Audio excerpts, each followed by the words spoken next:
David Smith here with another Flipped Classroom math video. A few tips before we get started. Remember, you can always pause the video if you need to catch up with your notes. You can also speed up or slow down the playback if that helps. Finally, you can turn on the captions so you can see my words going by at the bottom of your screen.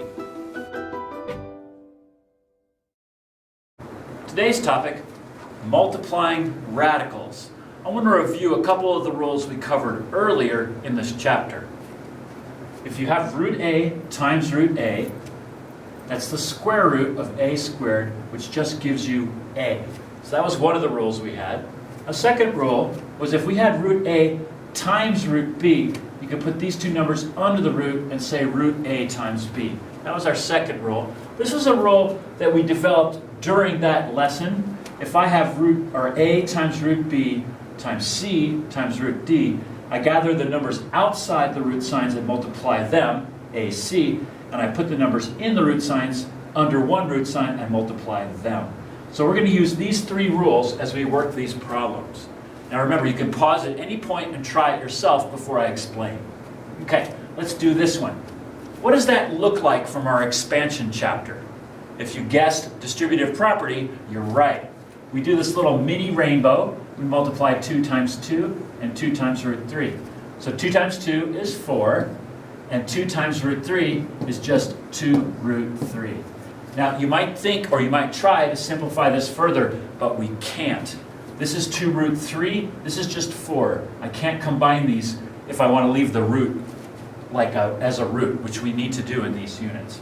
Okay, try this one. Same idea, just a little bit more complicated. Okay, so doing our rainbow again,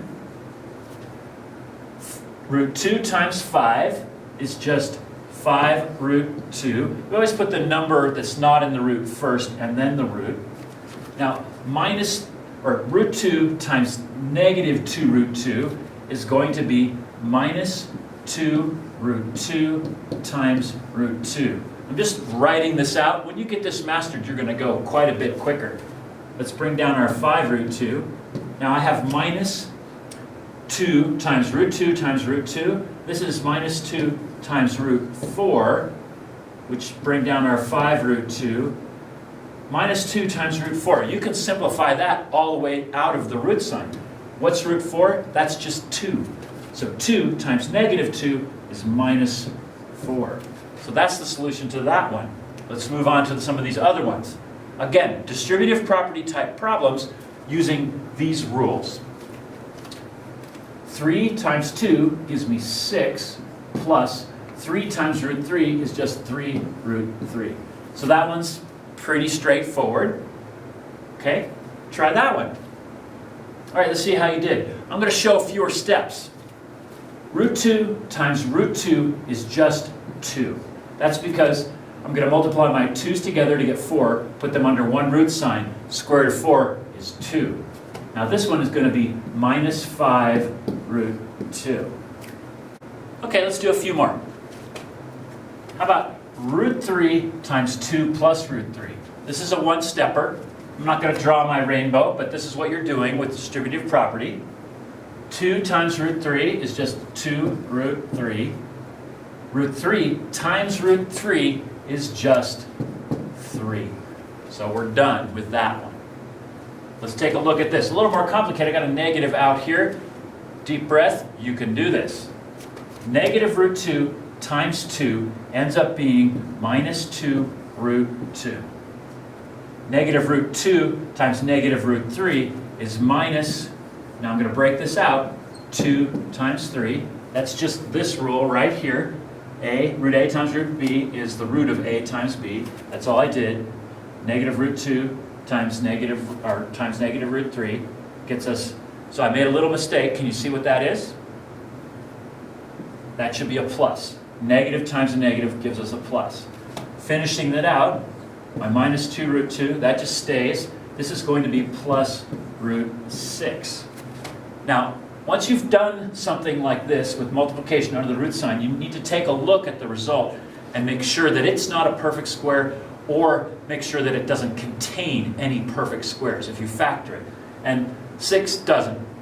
You can't factor that into any perfect squares, and of course 6 is not a perfect square. So we're done with that one. Moving on. I'm going to introduce a little bit more complexity. Take a look at that one.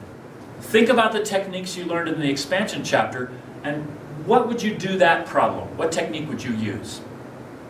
If you thought FOIL, you were right. This is a FOIL problem. First, outside, inside, last. So let's do that. There's going to be a few more steps here, but if you just stay calm and work your steps, you can get all the way through.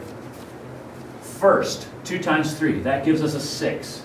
Last, or outside, outside is plus 2 times root 2. That's 2 times root 2. Inside is going to be a plus 3 times root 2, because that's 3 times root 2. And then my last is going to be root 2 times root 2. That's just 2. Now I can combine my like terms, and this is going to go a little bit differently than when you were foiling with x plus 3 times x minus 5. You had 3 terms left. In this case, we're going to have 2 terms left. My constants, I have a 6 and a 2, so that's 8. And then I have 2 root 2's, and I'm adding 3 more root 2's, so that's plus 5 root 2. Okay, one last problem for this lesson. 3 plus root 5 times 3 minus root 5. You might notice that I've written that problem over there again. So we're going to do this in the way that you've done it before with FOIL, but then we're going to take a closer look at this problem and we're going to find a shortcut. So if you'd like, pause the video right now and try to FOIL that problem. Okay, let's see how you did. We're going to FOIL. First, 9, 3 times 3. Outside, minus 3 root 5. That's when we multiply 3 by negative root 5. Inside, 3 times positive root 5 is plus 3 root 5. Root 5 times negative root 5 is going to be negative 5. If this was a plus, then this would be positive 5. Okay? Now I've got some like terms I can combine. Let's take a look. I've got a positive 9 and a negative 5. That's going to get me 4. And check this out. I have minus 3 root 5's, and then I have plus 3 root 5's. Those cancel. I got 4. That's my answer. Now, this is kind of cool. I mean, who'd have thought that when you multiplied this out, your result would just be 4? Okay, when I started this problem, I mentioned that there's a shortcut. I want you to pause the video and think real hard. Look back to our expansion chapter, because this is a certain kind of expansion problem for which there's a good shortcut. Okay, let's see how you did. This is a difference of squares. I have one thing plus another, and the same one thing minus that same other. So we know the result of that. That's just going to be this thing squared minus that thing squared. So 9 squared, or 3 squared, is 9.